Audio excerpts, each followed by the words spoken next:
300 বছর ঘুমানোর পরেও তারা কিভাবে জীবিত ছিল। এইটা পবিত্র কোরআনের একটি অলৌকিক ঘটনা। কোনো এক সময় এক শাসকের রাজ্য ছিল, সেখানে মানুষ মূর্তি পূজা করত এবং শিরকে লিপ্ত থাকত।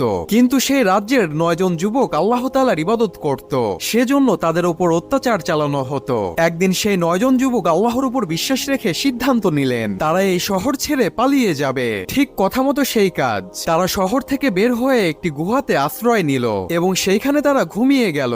যখন সকাল হলো তখন তারা খুব ক্ষুধার্ত ছিল, সেজন্য তাদের মধ্যে একজন শহরে খাবার কিনতে গেল।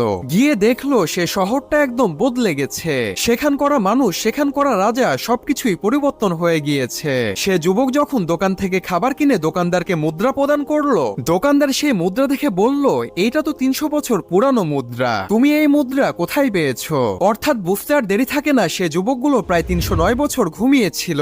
এরপর কি ঘটেছিল তা আলোচনা করব পরবর্তী ভিডিওতে।